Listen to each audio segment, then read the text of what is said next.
Mike Evans had always been a hard-working man, dedicated to providing for his family and loyal to Barron Industries, the company where he'd worked for over 20 years. At 47, he had climbed as far as his career would take him, and he had accepted that reality long ago. His boss, William Barron, a man in his 60s, was the type of CEO who ruled his empire with an iron fist. William was a wealthy and powerful businessman who enjoyed being in control, not just of his business, but of everything and everyone around him. Despite his imposing presence, Mike had always been able to tolerate William's arrogance until the day that changed everything. That morning, like any other, Mike left the house early, expecting a regular day at work. He kissed his wife, Karen, goodbye and glanced at a photo of his daughter, Allison, a bright and ambitious 19-year-old, preparing for her first year of college. She was his pride and joy, and the thought of her growing up so fast always made him a little emotional. Mike arrived at Barron Industries and was immediately summoned to the top-floor office by William himself. It was unusual for William to request his presence so urgently, especially since Mike rarely dealt with the CEO directly. He assumed it was a matter of business, a new deal or a pressing issue. But when he entered the lavish office, he was not prepared for what he was about to witness as he stepped into the room. The first thing he noticed was the soft murmuring of voices, almost intimate, coming from the other side of William's large mahogany desk. His pulse quickened. Something felt off. He rounded the desk and froze. There, in the very center of the office, stood Allison, his sweet, innocent daughter, entangled in a passionate embrace with William Barron. The older man had his arms around her, his hands roaming freely, and worse, she wasn't resisting. She was smiling, her lips inches from his. Mike's world shattered in an instant. "Allison," he yelled, his voice cracking with shock and anger. Both William and Allison jerked apart, startled by his sudden presence. The look on Allison's face was one of horror, but not shame. William, however, showed no such remorse. Instead, he straightened his suit jacket and smirked. "Mike," William said, his voice calm and condescending. "I was going to explain." "Explain." Mike's rage boiled over as he moved toward William, fists clenched. "You're having an affair with my daughter, you sick idiot." Allison stepped between them, panic flashing in her eyes. "Dad, stop. It's not what you think." "Not what I think," Mike spat, his disbelief turning into fury. "I saw everything." Allison tried to speak, but Mike was beyond hearing. His mind was reeling, his heart broken. This was his daughter, his little girl, and she was with a man old enough to be her grandfather. A man who had not only been his boss, but someone he had respected, even trusted over the years. Without another word, Mike stormed out of the office, leaving Allison and William behind. He didn't care what excuses they would come up with. All he knew was that his life, his family, was crumbling before his eyes. He drove home in silence, his knuckles white as they gripped the steering wheel. His thoughts raced, bouncing between disbelief, anger, and the crushing sense of betrayal. When he finally pulled into the driveway, he felt like his world had been flipped upside down. How could this have happened? How long had this affair been going on? Inside the house, Karen was making dinner, unaware of the emotional storm that was about to descend. "Hey, honey," she called from the kitchen as he walked through the door. "Dinner's almost ready." Mike didn't respond. He walked past her straight to the living room, where he sat on the couch, his head in his hands, the weight of what he had seen pressed down on him, threatening to crush him completely. Karen, sensing something was terribly wrong, followed him into the living room. "Mike, what's going on? You're scaring me." For a moment, he couldn't speak. The words stuck in his throat, the enormity of the betrayal choking him. But then, in a quiet, broken voice, he said, "I walked in on something today." Karen frowned, sitting down beside him. "What do you mean?" "It was at the office. I saw William with Allison." His voice cracked as he spoke, the pain and humiliation overwhelming him. "They were together." Karen's face drained of color. "What do you mean together?" "I mean, he's been sleeping with her," Mike said, his voice rising in anger. "Our daughter, he's been having an affair with her, and I caught them in his office." For a moment, Karen was too stunned to speak. Her mind tried to process what Mike was saying, but it didn't make sense. How could William, a man they both knew for years, do something so horrible? How could their daughter be involved in something like this? Then, just as the shock was giving way to disbelief, Karen's face hardened. Her eyes, once filled with confusion, now burned with fury. "That idiot," she hissed. "He took advantage of her. He used her. We can't let him get away with this." Mike nodded, his jaw clenched tightly. "I know we have to do something." As they sat together in the dimly lit living room, the seeds of a dark plan began to take root in their minds. This wasn't just about the affair. It was about the abuse of power, the violation of trust, and the destruction of their family. William Barron had to pay. Over the next few days, Mike and Karen quietly began to piece together their plan for revenge. They knew that confronting William directly wouldn't get them anywhere. He was too powerful, too connected. They needed to dismantle him piece by piece, to destroy him in a way that left him helpless and ruined. Mike, still working at Barron Industries, had access to all the internal documents and sensitive information he needed. He began feeding this information to William's competitors, subtly sabotaging his business from the inside. Meanwhile, Karen reached out to her old contacts in the media, people she knew from her days working in public relations. With their help, she began to leak stories about William's inappropriate relationships, painting him as a predator who preyed on young women, including his employees' children. As the rumors spread, the pressure on William began to mount. Investors started to pull out, and the media picked up on the growing scandal. William's reputation, once pristine, was now tarnished, and his board members were growing increasingly concerned. But Mike and Karen weren't finished yet. The final stage of their plan was the most dangerous. It involved not just ruining William's career, but taking his life. One evening, Mike and Karen invited William over to their house under the pretense of making amends. William, desperate to salvage what little goodwill he had left with his longtime employee, agreed to meet with them. Little did he know that this would be his last night alive. When William arrived, Karen greeted him with a smile, offering him a glass of wine. "Thank you for coming, William. We wanted to clear the air, maybe find a way to move forward." William, always the smooth talker, accepted the wine and sat down, clearly hoping to repair his crumbling relationships. "I appreciate that, Karen. I know things have been difficult." Mike watched from the kitchen, his heart pounding in his chest. He had never killed anyone before, but this was no ordinary situation. William had destroyed his family, and now it was time to destroy him. Karen and William talked for a few minutes, the tension in the room growing thicker with every word. Then, when William wasn't looking, Karen slipped something into his wine, a powerful sedative that would render him unconscious in minutes. As William sipped his drink, oblivious to the trap he had fallen into, Mike approached from behind, holding a heavy wrench he had taken from the garage. "You think you've gotten away with it, don't you?" Mike's voice was low, filled with anger. William turned, confusion flashing across his face. "What are you talking about?" "You ruined my family," Mike said, his grip tightening on the wrench. "You took advantage of my daughter, and now you're going to pay." Before William could react, Mike swung the wrench, hitting him square in the head. The sound of metal connecting with bone was sickening, and William collapsed to the floor, blood pooling beneath him. He was unconscious but still alive, just barely.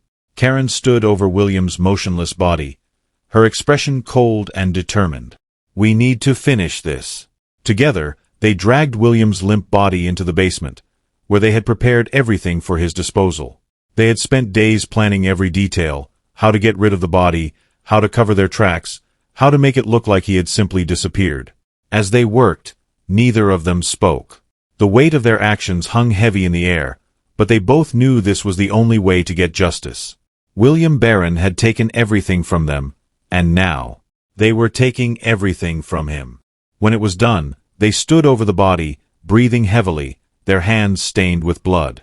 They had killed a man, a powerful man, and they had no regrets. But as they stared down at William's lifeless form, a new fear crept into their minds. What would happen next? In the days that followed, the news of William Barron's sudden disappearance sent shockwaves through the media and business world. William, one of the most influential men in the corporate landscape, had vanished without a trace. The last time anyone had seen him, he had been on his way to the Evans house. The couple knew that authorities would eventually come knocking on their door, but they were prepared for it. They had meticulously planned how to erase any signs of their involvement. Mike and Karen took every precaution to cover their tracks after disposing of William's body in a remote location far from civilization. They meticulously cleaned their basement, wiping away any trace of blood, fingerprints, or evidence that William had ever been there. The wrench, now deeply stained with blood, was buried in a secluded area in the woods miles from their home. They even staged a few well-timed social media posts, acting as if they hadn't seen William that night, an alibi of sorts. The days passed and the news cycle ran wild with speculation. Reporters camped outside William's mansion, business partners expressed their shock on television, and journalists combed through every detail of his personal life, trying to find a lead.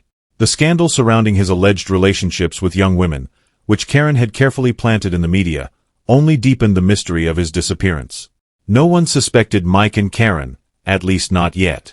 The police, of course, eventually did show up at the Evans' doorstep. It was inevitable. Mike had been William's employee for over 20 years, and they had been seen as friends, or at the very least, close business associates. Karen answered the door, calm and composed, as two detectives in plain clothes introduced themselves and asked to speak with them. Mr. and Mrs. Evans, Detective Harris began, his tone respectful but firm. We're investigating the disappearance of William Barron, and we understand he had plans to meet with you the evening he disappeared. Can you tell us anything about that? Mike and Karen had rehearsed their story multiple times. Without missing a beat, Mike answered. Yes, William did stop by that evening. He said he wanted to clear the air, given everything that's been going on with the company. We had a few drinks, talked for a while, and then he left around 9 p.m. I figured he went straight home. Karen chimed in smoothly. We had no idea anything was wrong. He seemed fine when he left. Maybe a bit stressed about work, but that's nothing unusual for him. The detectives scribbled in their notepads, nodding as they listened. Did he mention where he was going afterward? No, Mike replied, shaking his head. He didn't say much about his plans. It seemed like a normal evening. We were shocked when we heard he was missing. Detective Harris studied them both carefully. And you didn't notice anything unusual, anything out of the ordinary? Mike met the detective's gaze evenly. No, nothing. William was always a private guy, so we didn't pry into his personal life. Did he talk about the rumors in the media? The other detective, a woman named Detective Rhodes, asked about the allegations of misconduct. Karen's face betrayed just the right amount of concern. He did mention them. Yes, he was upset, of course, but he didn't say anything that would suggest he was planning to disappear. We figured it was all just stress from the business. The detectives exchanged a glance but didn't press the issue further. After another few minutes of questioning, they thanked Mike and Karen for their time and left, seemingly satisfied with their answers. The couple watched as the unmarked police car drove away from their house, but they didn't relax until it disappeared from view. Inside the house, Mike and Karen sat at the kitchen table, the silence between them heavy with tension. The adrenaline from the interview still buzzed in their veins, but they knew they couldn't let their guard down. The detectives might be satisfied for now, but the investigation was far from over. They bought it, Mike said, his voice low but steady. Karen nodded, though her hands trembled slightly. For now, at least, we just have to keep playing it cool. No one knows he came here last, and they don't have any reason to suspect us. But as the days dragged on, the media frenzy only intensified. News outlets speculated on every possible scenario, from kidnapping to suicide to William fleeing the country to avoid further scandal. The investigation became a national story, with reporters digging into every facet of William's life. The whispers of William's illicit relationships with young women, including his involvement with Mike's daughter Allison, became a central theme in the coverage. Reporters and online sleuths scoured social media and business circles, trying to uncover more about his personal life. Photos of William and Allison attending charity events or office functions together were dragged into the spotlight, sparking gossip and fueling further suspicion. Mike and Karen, meanwhile, tried to keep their lives as normal as possible. They went to work, attended community events, and pretended like everything was fine, but behind closed doors. The weight of their actions began to gnaw at them. They had gotten away with murder, or at least it seemed that way, but the reality of what they had done was slowly consuming them. Allison, oblivious to her parents' role in William's disappearance, was struggling with her own feelings. She had cared for William, despite the twisted nature of their relationship, and his sudden disappearance left her devastated. She couldn't understand why he had vanished without a word. And her heartache was evident in every conversation she had with her parents. "Dad," she said one evening, her voice shaky, "do you think he's okay? What if something happened to him?" Mike's stomach churned at the sight of his daughter's distress. He had done this for her. He had killed a man to protect her, but watching her pain made it all the more difficult to live with the consequences. "I don't know, sweetheart," Mike said, carefully choosing his words. "I'm sure the police will figure it out. Just give it time." Allison nodded, but the sadness in her eyes didn't fade. Karen, on the other hand, found herself growing more restless as the days passed. She couldn't stop thinking about the body buried miles away in a shallow grave. What if someone found it? What if they missed something during their cleanup? Every news report, every mention of William's disappearance sent a jolt of fear through her. She knew they couldn't turn back. But the paranoia was starting to consume her. "Mike," Karen whispered one night as they lay in bed, her voice trembling. "What if they find out? What if they dig deeper?" "They won't," Mike assured her, though his own confidence was wavering. "We covered our tracks. We were careful. But what if we missed something?" Karen's eyes were wide with fear. "The detectives will come back. They'll ask more questions. What if Allison figures it out?" "She won't," Mike said, gripping her hand tightly. "We'll keep our story straight and no one will suspect a thing. We have to stay strong." But even as he said the words, doubt gnawed at him. He could feel the walls closing in, the guilt of their crime slowly unraveling everything they had worked so hard to hide. Days turned into weeks, and the police investigation began to stall. With no solid leads, no body, and no clear motive beyond the salacious rumors of William's private life, the case remained unsolved. The media frenzy died down, replaced by newer scandals and fresher stories. Barron Industries moved on, appointing a new CEO, and life, at least on the surface, returned to some semblance of normalcy. But for Mike and Karen, the darkness never truly lifted. They had succeeded in getting their revenge, but at a terrible cost. The weight of their actions hung over them like a storm cloud, always threatening to break. They had destroyed William Barron, but in doing so, they had also destroyed a part of themselves. Mike could no longer look at his daughter without seeing William smirk, without remembering the terrible act he had committed in the name of justice. Karen, once a confident and determined woman, now lived in constant fear of discovery. Her every waking moment, consumed by the possibility that their secret might one day come to light. And so they lived with their guilt, haunted by the crime they could never undo, bound together by a secret that would follow them for the rest of their lives. The days stretched into weeks, and though the media frenzy had quieted, the burden of William Barron's death still clung heavily to Mike and Karen. The couple could feel the pressure building, especially with their daughter Allison spiraling into grief. Her once vibrant spirit was now dulled by sorrow, and she spent more and more time alone, mourning the man she thought had simply vanished. It wasn't long before Allison started asking more questions, and with each one, the tension in the Evans household grew thicker. "Mom," Allison said one evening, her voice barely above a whisper, "you're sure William didn't say anything weird before he left that night?" Karen froze, her hand trembling as she set down a cup of tea. She kept her back to her daughter, willing herself to stay calm. "No, honey, he didn't." "Why?" Allison sat at the kitchen table, her fingers nervously twisting strands of her long hair. "It just doesn't make sense. He wouldn't just leave me like that. And the rumors, they keep saying there was more going on in his life.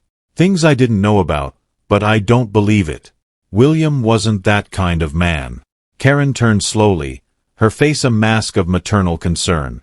"I know this has been hard on you, Allison, but sometimes people have secrets, and maybe it's better if we don't dig too deep." Allison looked up, her eyes searching her mother's face for something, anything that would make sense of the gnawing feeling in her gut. "You don't think the police will find anything, do you?" Karen hesitated just a second too long. "No, Sweetheart, they've already done their searches. If there was something to find, they would have found it by now. Allison nodded, but the unease didn't leave her expression. I hope you're right. As Karen turned away, her heart raced. She knew it was only a matter of time before Allison started to suspect something. Her daughter was too smart, too connected to William's world. The strain of maintaining the lie was starting to crack the perfect facade they had built. And Karen feared it wouldn't hold for long. Meanwhile, Mike found himself haunted by a different kind of torment. The murder had stained his hands, his mind. He couldn't shake the image of William's lifeless body, the sickening thud of the wrench against his skull. Each time he replayed the scene in his head, it felt more and more real, like it had just happened yesterday. Then came the nightmares. Almost every night, Mike was jolted awake by visions of William standing over his bed. Blood pouring from his cracked skull, his dead eyes staring into Mike's soul. He could hear William's voice whispering in the darkness, accusing him, taunting him until he woke drenched in sweat. Karen noticed the toll it was taking on him. She saw the way his hands trembled when he thought no one was looking. The sleepless nights, the growing paranoia in his eyes. You need to pull yourself together, she hissed one night when they were alone in the kitchen. If you break down, everything we've done is for nothing. Mike leaned against the counter, his hands gripping the edge as if he might fall if he didn't. It's getting to be too much, Karen. I can't. I can't sleep. I can't eat. Everywhere I go, I feel like someone's watching me. No one is watching you, Karen snapped her voice. A harsh whisper. We did everything right. No one knows. But what about Allison? Mike's eyes were wild with fear. What if she figures it out? She's already asking too many questions. She won't stop until she knows the truth. Karen stepped closer, her voice lowering into a deadly calm. Then we need to control her. We can't let her dig. If she finds out, Mike's eyes widened as Karen's meaning settled over him like a shroud. What are you saying? Karen looked him straight in the eye, her voice cold and calculating. I'm saying we've come too far to let this unravel now. We do whatever it takes to protect ourselves. Mike's stomach churned. He had killed before for Allison, but the thought of turning on his own daughter, of silencing her the way they had silenced William, it was too much. He shook his head, backing away from Karen as if she had turned into a stranger before his eyes. I can't do that. Karen's expression hardened. Then you'll let her destroy us, because if she finds out, it's over and we'll both go down for this. Mike stumbled away, his mind reeling. He couldn't fathom the thought of hurting Allison, but Karen was right about one thing. If Allison discovered the truth, their lives were finished. Days passed, and Allison's grief only deepened. She had stopped going out, stopped seeing friends, and spent most of her time holed up in her room. Karen grew more and more paranoid, convinced that Allison was searching for answers, that any moment now she would stumble onto the truth. Then came the breaking point. It was a late Thursday evening, and Mike was downstairs when he heard it. Raised voices coming from Allison's room. His heart pounded in his chest as he raced upstairs, Karen hot on his heels. When they burst into Allison's room, they found her standing by her desk, her laptop open. Tears streaming down her face. She looked up at them, her eyes blazing with anger. I know, Allison spat, her voice trembling with fury. I know everything. Karen froze, her mind spinning. What do you know? Allison pointed to her laptop, where an email from a private investigator was displayed on the screen. I hired someone to look into William's disappearance. They found something in the woods, his watch covered in blood. And they found out about the security footage. He was seen leaving his office that night, but he never came home. Mike's stomach dropped. How had they missed the watch? He had been so careful, but clearly something had gone wrong. Karen's voice was sharp, desperate. Allison, you don't know what you're talking about. That doesn't mean it means you killed him, Allison screamed, her voice cracking. You killed him and you've been lying to me this whole time. Mike stepped forward, his hands raised in a placating gesture. Allison, please don't come near me. Allison backed away, her breath coming in ragged gasps. I'm going to the police. I'll make sure you both rot in prison for what you did." Karen's eyes went cold. "You're not going anywhere." Allison's eyes widened in horror as her mother advanced on her, and before Mike could stop it, everything spiraled out of control. Karen lunged at their daughter, her hands wrapping around Allison's throat in a fit of blind rage. Allison fought back, clawing at her mother's arms. But Karen was too strong, too driven by desperation. Mike stood frozen in place, unable to move as the life drained from his daughter's eyes. He watched in numb shock as Allison's body went limp, her head lolling to the side. Karen stepped back, panting, her hands still trembling. She looked down at her daughter's lifeless body, then back at Mike. "It's done," she whispered, her voice hollow. "We had no choice." Mike stared at her, his mind struggling to process what had just happened. They had killed their daughter. His knees buckled and he collapsed to the floor, his breath coming in shallow gasps. But Karen remained eerily calm. "We'll clean this up just like before. No one will ever know," but Mike knew. He knew they had crossed a line from which there was no return. They had sacrificed everything, even their own child, in the name of survival. And now all that was left was the cold, hollow truth of what they had become. There was no escape from this, no way to undo the horrors they had committed. The murders of William Barron, and now their own daughter, would haunt them for the rest of their lives. And no amount of covering their tracks would ever wash the blood from their hands. In the end, they had destroyed themselves far more thoroughly than any investigation ever could. The days following Allison's death were a blur of panic and carefully laid plans. Karen and Mike worked together in grim silence, erasing every trace of their daughter's existence. They disposed of her body in the same isolated woods where William's life had ended, making sure that not a soul would find her. Each step of the process, dismantling her life, her belongings, and even her online presence became mechanical, like a routine they had rehearsed in their heads long before this moment. But something had shifted irrevocably between them. The horror of what they had done, first to William and now to their own daughter, created a divide, an emotional chasm that neither could bridge. Mike moved through the days like a ghost, consumed by guilt. He was a hollow shell, weighed down by the reality that he had allowed not one but two innocent lives to be snuffed out in the name of covering their sins. Karen, on the other hand, had become eerily calm, methodical, and even colder than before. She seemed to have accepted her role in these tragic events with a level of detachment that frightened Mike. She spoke less, her actions calculated, her presence now almost predatory. If she felt remorse, it didn't show. She had entered survival mode, focused on preserving their freedom at any cost. The couple knew that they couldn't keep living in the same town, where so many questions still lingered about Allison's sudden disappearance. Neighbors started asking questions. The police, though not overly suspicious, paid a visit when Allison failed to show up for work or answer her phone. Karen had anticipated this and had already started laying a trail, crafting a story that Allison had decided to move away for a fresh start after William's disappearance. But despite their efforts to create a new reality, the walls of their lives were closing in. Rumors circulated. Whispers of Allison's supposed departure raised eyebrows.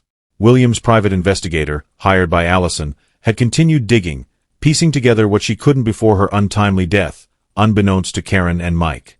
He was getting closer to unraveling the truth, connecting the dots between William's disappearance, the strange behavior of the Evans family, and now the sudden vanishing of their daughter.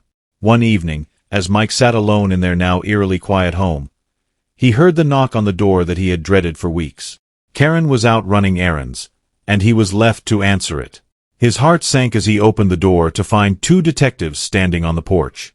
"Mr. Evans," one of them said, showing his badge. "We have some questions regarding your daughter's disappearance." Mike's mind raced. Every part of him wanted to run, to flee from the consequences that were now inevitable. He stammered out a greeting, inviting them inside, his hands trembling as he gestured to the living room. "Is your wife home?" the other detective asked as they sat down. "No, she's out," Mike replied, his voice barely steady. His eyes darted to the clock. Karen would be home soon, and when she found them here, things would spiral out of control. He could already feel the thin threads of their cover story unraveling.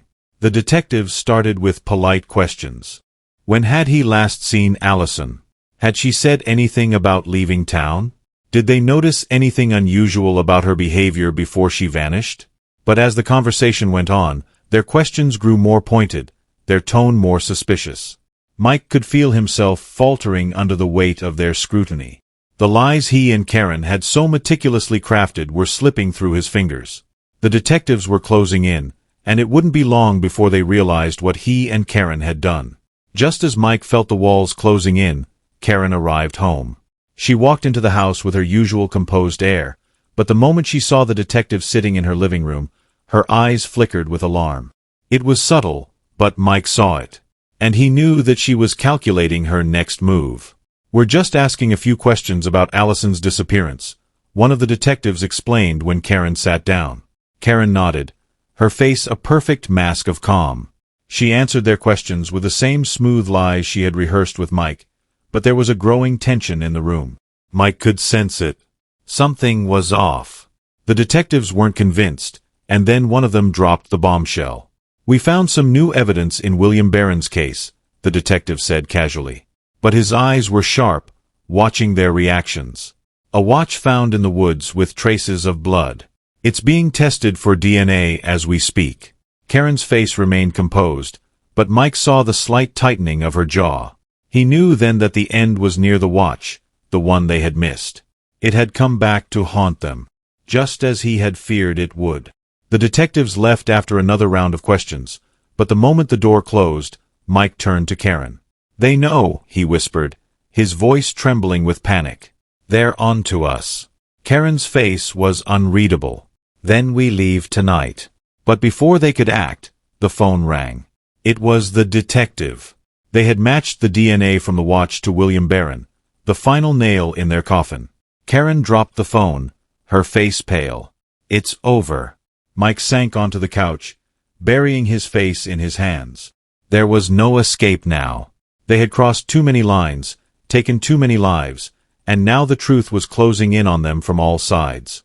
The next morning, the police arrived with a warrant for their arrest. As Mike and Karen were led away in handcuffs, their carefully constructed world crumbled around them. The murders, the lies, the betrayals, they had all led to this moment. In the end, it wasn't just William or Allison who paid the ultimate price. It was Mike and Karen, consumed by the very darkness they had created. Their family was destroyed, their freedom stripped away, and they were left to face the consequences of their actions alone in a prison of their own making. The haunting realization settled over them as they were led into the back of the police car. There was no turning back. They had become the very monsters they once feared, and now all that was left was the cold, unforgiving judgment of the world that awaited them. Thanks for watching. Subscribe and like this video for more true crime video. Don't forget to leave your thoughts and theories in the comments section below. Take care and see you in the next video.